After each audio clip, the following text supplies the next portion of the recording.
So today's topic is going to be fun. We're going to talk about regret. And in particular, we're going to talk about financial regret. And more specifically, we're going to talk about the top 5 financial regrets that people over the age of 50 have. So this information comes from a massive study done by 2 economists where they asked respondents, most of whom were in their early 70s, as they were looking back on the past 20 years, what their biggest financial regrets are. So we're going to walk through those regrets, and we're also going to give you some tips on how you can avoid having those same regrets. My name is Kevin Lum. I'm a certified financial planner, and this show is dedicated to helping 1 million people retire without worry. Okay, so the first regret, and it's not surprising, an overwhelming majority of the respondents had the same regret, and it was they'd wished they had saved more money. So I'm guessing that doesn't shock most of you. And when they asked them why they hadn't saved more money, basically they said, we were just living day to day. We were just living life and weren't thinking about the future. And then the other answer was they had not been planning properly for the future. So if this is you and you're kind of on this path and you're like, I don't want to have the regret of not saving more money, this is the perfect time just to pause and ask yourself, how can I maybe eke a little bit more savings out of my budget? And there are a number of ways you can do this. You could look at your current budget and ask, is there anything that I can cut?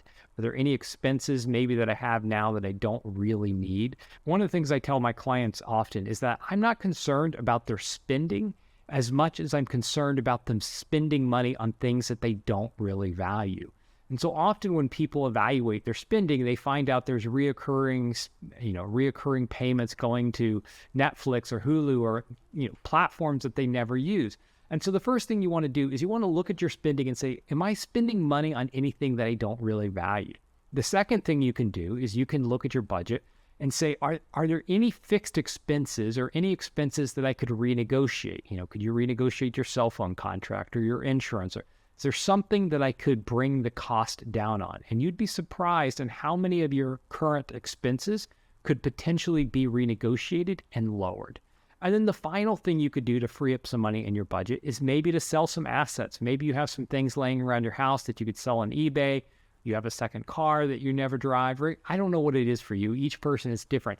But there might be something valuable laying around that you could then use to invest. Because the more money you can invest today, the earlier you invest, the longer you give that money to compound. And so you want to do this sooner rather than later. Okay, the second biggest regret is not purchasing long-term care insurance. And I think there's a couple reasons for this. The first reason is that people often believe mistakenly that Medicare is going to cover their long-term care cost. And with very few exceptions, that's not correct. Medicare is not going to cover long-term care costs. Now, Medicaid could pay your long-term care costs, but for that to happen, you'd basically have to spend down all of your other assets. So if you spend down all of your money, you have no money left, then Medicaid would pay for your long-term care or could potentially pay for your long-term care. But the benefits aren't that great, and often it's going to be less care or not the type of care that you want to have. So that's the first reason people often don't purchase long-term care insurance, is just the misunderstanding of who's going to pay for long-term care. And the other is that people, I think, underestimate the cost of long-term care. On average, a monthly cost for a semi-private room in a nursing home is going to cost probably somewhere around $10,000 a month. And so that adds up really quickly. And in-home care can cost that much, if not more. And so I think a lot of people just underestimate exactly how much long-term care can cost in retirement.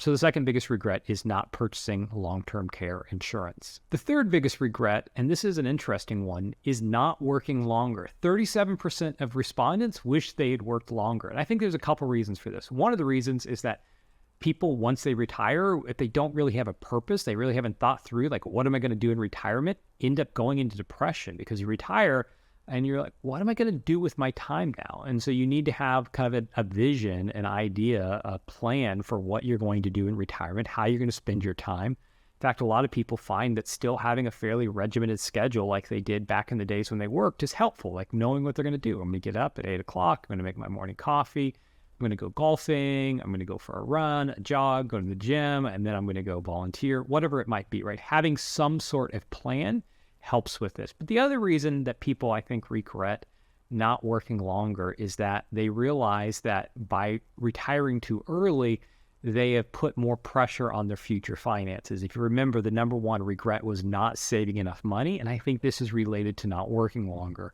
If they'd worked longer, they'd have a little less financial pressure in retirement. And that leads into the fourth biggest regret. And the fourth regret is that they wished, and respondents said they wished they had waited longer to claim Social Security.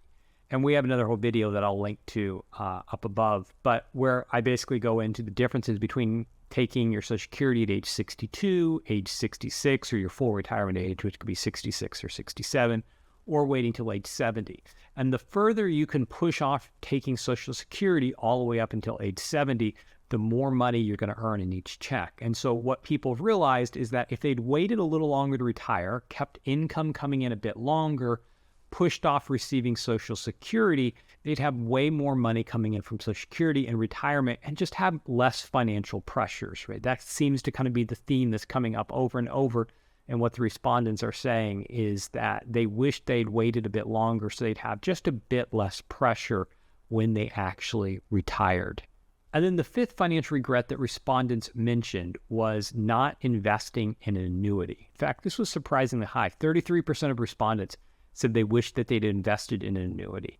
So let me just explain a bit about, let's just talk for a minute about retirement income and the different buckets. So most people today, when they retire, are going to get money from a couple different pools. They're going to get money from Social Security. So there's going to be a fixed amount that's going to be pegged to inflation that will increase as time goes on, as inflation goes on. There'll be a cost of living adjustment. But for the most part, there's a fixed amount of money you're going to receive from Social Security. So let's say your monthly budget is $7,000. And you have $3,000 coming in from Social Security. So you have $3,000 of that $7,000 budget that's essentially fixed that you can depend upon. But that still leaves $4,000 that's a shortfall. And so where does that money come from? Well, that can come from a couple places. Some people have a pension. So if you work for the same company for a long time, they'll have a defined benefit plan. And so you'll get, a certain amount of money each month from that pension plan. That's the best case scenario. And that's what most people used to have. But that has increasingly been replaced by a 401k plan or a defined contribution plan. And so what you're seeing is that people do not have defined benefits, but they have this 401k that has a large amount of assets in it, maybe, $500,000 to $1 million. But the problem is to get the return that you need over your retirement years to be able to pull that $4,000 a month out of your 401k or IRA or whatever the qualified plan that you have, typically a traditional IRA, a Roth IRA, or a 401k. To get the money out of that plan, you need it to continue to be invested so it continues to grow so that your money can last long enough. Because a lot of people think about risk, market risk, right? The market crashing as being what they need to worry about. But the other risk that people have is the slow decline of their nest egg, right? They need, they have that $4,000 a month variable expense that's not covered. They need their portfolio to cover that expense all the way through the end of retirement. And so for that to happen, you need that money to continue to grow. Well, for that money to continue to grow at the rate you need, you often need to have it invested in equities. And the equity market, as you know, is just volatile. It goes up, it goes down. And so for a lot of people, it's really difficult when you're depending on that money to be able to last you to the end of retirement. And you go through the great financial crisis and you had $1 million in there, and now all of a sudden you have $500,000 in that account. And so what people are saying is, I regret that I don't have another pool of money that's fixed. And so that's basically what an annuity provides. It provides you a fixed amount of money that you put in, let's say $200,000 into the annuity, and in return, you're guaranteed that you're going to receive to the end of retirement $500 a month or $600 a month or whatever the amount is, but it's fixed income that you can count on all the way to the end of retirement. Now, the downside to an annuity is that if you pass early, let's say after 15 years, you may not get the full benefit from your annuity, and the money goes to the insurance company when you pass. Whereas if you had had the money invested in the market, as that money continues to grow, that money would all go to your family and not back to the insurance company. Now, there's different ways that annuities can be structured. But essentially, I think what respondents are saying here is, I just wish I had another pot of fixed money that was coming in. Now, for a lot of people, annuities might not actually be the best long-term option, but because it's a bit nerve-wracking watching your net worth go up and down and wondering, am I going to have enough money to retire? People like the option of having an annuity because it's guaranteed money that you have until the end of retirement. So you know that each month that you put in the certain amount of money, you're going to get a check for a certain amount of money. So if you have maybe that $3,000 from Social Security and then you have $4,000 coming in from an annuity, it functions a bit like the pension plans of old, even if over the long run, you may end up having a lower return than if you just left your money invested in the market, but you have a fixed return. You know that your bills are going to be covered. And the common theme that I see is that people just feel financial pressure in retirement because they didn't plan appropriately.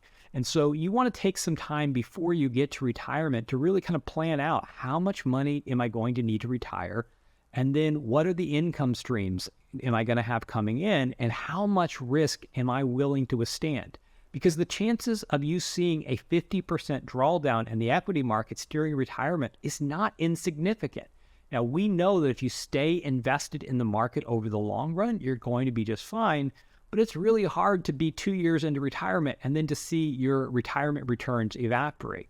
And so I think proper planning can help you withstand that downturn better and also help you have a much larger nest egg at the end of your life than you would have if you take maybe the annuity route. But for some people, the financial pressure simply is not worth it.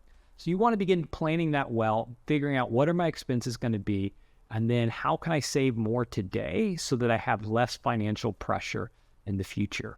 If you enjoyed this video, if you would do me a favor, click the like button, subscribe, leave a comment below. All those things let the Google algorithms know that this is worth watching. And then if you ever have a question or something you'd like me to cover, always feel free to email me at kevin@foundryfinancial.org. Thanks for watching.